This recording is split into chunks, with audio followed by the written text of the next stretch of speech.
ইরানের মনোবল ভেঙে দিতে একের পর এক পরিকল্পিত হামলা চালাচ্ছে যুক্তরাষ্ট্র ও ইসরায়েল। আর তাতে শুরুতে আলী খামেনিকে শহীদ করেও ক্ষান্ত হয়নি তারা। এরপর ইরানের চেয়ে নিজেদের শক্তিশালী প্রমাণ করতে হঠাৎই ইরানের শীর্ষ নিরাপত্তা কর্মকর্তা আলী লারিজানি এবং সোলেমানিকে পরিকল্পিতভাবে হত্যা করে ট্রাম্প ও নেতানিয়াহুর বাহিনী। এই হত্যাকাণ্ডের মাধ্যমে ইরানের মনোবল ভেঙে দিয়ে তাদের দুর্বল করতে চেয়েছিল কারা, কিন্তু তাদের সে আশায় গুড়ে বালি। এই হামলার পর আরও দ্বিগুণ প্রতিশোধে যুক্তরাষ্ট্র ও ইসরায়েলের ওপর হামলা শুরু করেছে সাহসী মুসলিম দেশ ইরান। চলমান যুদ্ধের মধ্যে ইরানের প্রধান নিরাপত্তা কর্মকর্তা আলী লারিজানি ও সোলেমানিকে শহীদ করাটা মোটেই মেনে নেয়নি ইরান।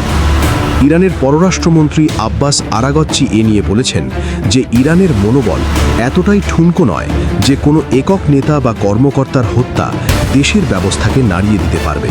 আর সেই ধারাবাহিকতায় এই দুই শীর্ষ নেতার হত্যার প্রতিশোধ নিতে ইতোমধ্যে ইসরায়েলের রাজধানী তেল আবিব থেকে শুরু করে বেইত শেমেস ও দখলকৃত জেরুজালেমে আঘাত হানে ইরানি বাহিনী। এছাড়াও তাদের গুরুত্বপূর্ণ রেল স্টেশন ও অস্ত্র কারখানাও গুঁড়িয়ে দেয় তারা। এছাড়াও ইরানের বিপ্লবী গার্ড বাহিনী IRGC জানিয়েছে লারিজানির মৃত্যুর প্রতিশোধ হিসেবে তেল আবিব শহরে 100টিরও বেশি লক্ষ্যবস্তুতে হামলা চালানো হয়েছে। আর এতে হতাহত হয়েছে 200-এর অধিক ইসরায়েলি।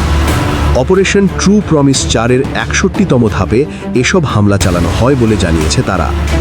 বহু ওয়ারহেড বিশিষ্ট খোরামশা 4 ও কাদর ক্ষেপণাস্ত্রের পাশাপাশি ইমাদ ও খাইবার শেকান প্রজেক্টাইল ব্যবহার করে লক্ষ্যবস্তুতে হামলা চালানো হয়েছে। এছাড়াও এই তীব্র ও দ্রুতগতির হামলায় খোরামশা 4 ও কাদর ক্ষেপণাস্ত্র দখলকৃত ভূখণ্ডের কেন্দ্রস্থলে 100টিরও বেশি মামুলিক ও নিরাপত্তা স্থাপনায় কোনো বাধা ছাড়াই আঘাত হেনেছে। আর তাতে 230 জনেরও বেশি ইসরায়েলি নিহত বা আহত হয়েছে বলে জানিয়েছে বিপ্লবী গার্ড বাহিনী।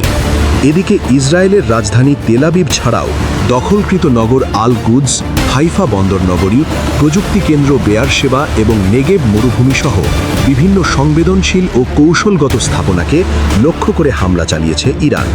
এছাড়াও কাতার, বাহরিন, সংযুক্ত আরব আমিরাত, কুয়েত ও সৌদি আরবে অবস্থিত মার্কিন সামরিক ঘাঁটিগুলোতেও এই প্রতিশোধমূলক হামলা চালিয়ে যাবে বলে জানিয়েছে IRGC।